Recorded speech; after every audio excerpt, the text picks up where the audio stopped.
मैंने दादा आम दो लाइव रे बाम हिजुग कना तो हेज चुकावनाኝ तेहिं तो गाते को चिलका मेना पे तबुना जरूर कमेंट रे लay तुम पे और इन पूरा नापाय गे मिनिया और मिटन गाते को लay को बे आपे से राबांग कना से बा राबांग कना और आले से तो पूरा राबांग कना नो स्वेटर को हरक का किचुगान मादा को नाम कानिया तो मैंने चिलका मेना पे तबुना जरूर कमेंट रे लay तुम पे और मैंने यूट्यूब लाइव भी हेज कना तो मैंने मिटन कुड़ा हड़ा कमेंट दी थे ना मैंने आया यूट्यूब चैनल पोस्ट लगी थे तो गाते को मैंने नुका कमेंट हिजुगना जे अड़ी जास्ती हिजुगना तो जहाँ को मने आलो पे दुख तबना जे बोले इन बाय पोस्टर से ची को हना नवा तो उना ये लगी दो मैंने इन से थोड़ा गामराव पे और मस्त तपिया पूरा चैनल इन पोस्ट तपिया तो मैंने पूरा ये पे जे तपे तो इन से थोड़ा गामराव पे तो अड़ी आइबा हर मैंने इन लिंक को कूल का दादा नुकाय मांकाय में तो इन होड़ा तो चिका ये दड़िया से मैंने यार बा हुई दड़िया तो इन होड़ा दो मी बार होड़ा तो चलो मैंने हे कहते अदो ना कहते मेना जहाँ को ये सदा पे खान तो मैंने पोस्ट ना खान दो बोले इन सुगे मज से कांटेक्ट करते गारमारा पे और गारमारा पे जरूरी पोस्ट करता पे तो मैंने ची को मेना अड़ी एमा नवा कमेंट हिजुग कानते नवा कथा मेनदा जहाँ को मने रा दुख आलो पे तो बुना और मैंने और जहाँ को गी गाते को इंस्टाग्राम रिया आईडी को पे बड़ा दिखाई ले पे करा इंस्टाग्राम रे कांते छोटेलाल टुडू 123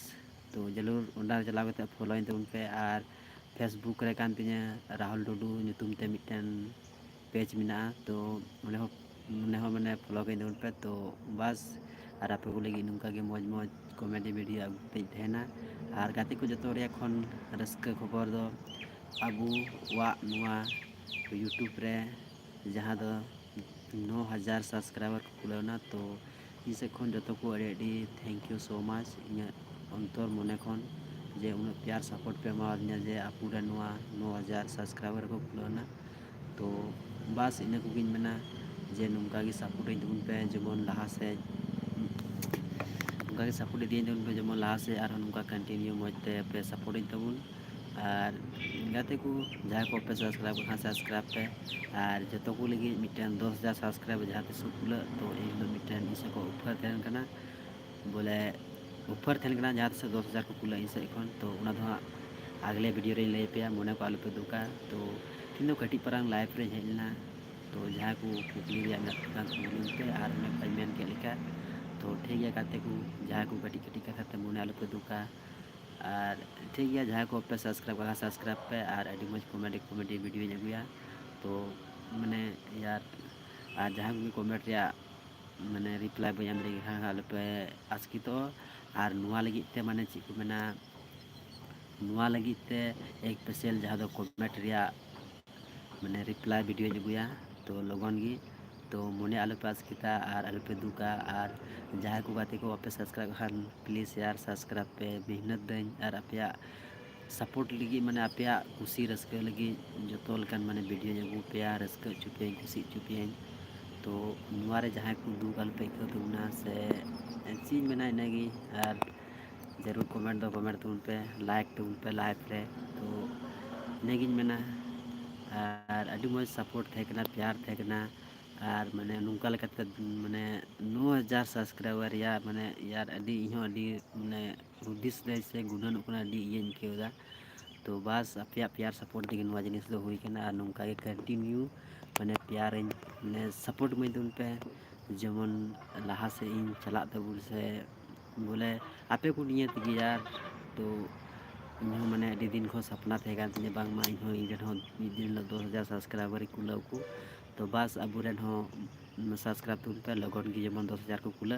और 10,000 सब्सक्राइबर कुलाव रे मिटन सब्सक्राइब मैंने मिटा आपे से खन खुशी जिनिस मिना बोले आपे को लगी तो गाते को मा जहाँ को गी लाइव करे पे बड़ा खान लाइक कता पे चेदा से फर्स्ट सेकेंड बार हिजुना तो मने आलो पे दुख चुया से यार सपोर्ट लगी तो आपे पे ठीक गया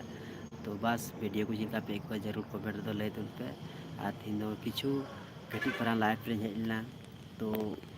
कटी परा लाइव रे हेलना तीन दो तो चीज मेना तो गाते को आपे की कमेंट को जरूर लय दून पे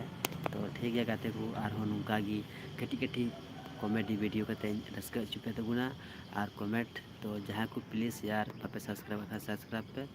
तो ठीक गया गाते को तो ñapam bun pore live re तो इन मैंने अड़ी रस्क इंकेदा मैंने रोड तो नुआ बई भगा कना तीन रोड दीदा तो उनगी लाइफ रे बढ़ा कना पे होड़ तो यार अड़ी खुशी इंकेदा इन लाइफ रे तीन मैंने जॉइन कन पे 21 जुना तो यार तीन खुशी के कनो अड़ी खुशी इंकेदा मने ते इंकेदा लाइफ बई चला उन मैंने आपे होड़ नेलते तो जहाँ कमेंट रे जरूर कुली दुन पे नुका से अंका कना और जहाँ को कते को आपे चैनल पोस्ट ना kan जरूर इसमें कांटेक्ट पे इन चैनल रे चला करते गिंडल लिंक नेम का फेसबुक रिया तो जरूर उन्हें को कांटेक्ट उन पे मने आलो पे दुका तो अड़ी रस्के इंके को गाते को माने तीन फर्स्ट बार माने इन लाइव रे माने जस्ती तो बांग 21 जूना माने पे जॉइन ना और पे जॉइन करते अड़ी रस्के इंके को तो यार लाइव रे 21 जूना माने ग्रुप रे तो मैंने तो धीरे धीरे पे बढ़ाव चलना तो अड़ी रस्के यार अड़ी रस्के के दार लांदा सुनाई दी से खुशी पे तो गाते को इनगी मैंने जहाँ को लाइक पे जरूर मैंने लाइक तीन पे कमेंट जरूर पे और वीडियो को सपोर्ट तबन पे शेयर तबन पे तो बस इन को कथा कते कि माँ मने आलू तो आसगी था और बुझे दूसरा लाइक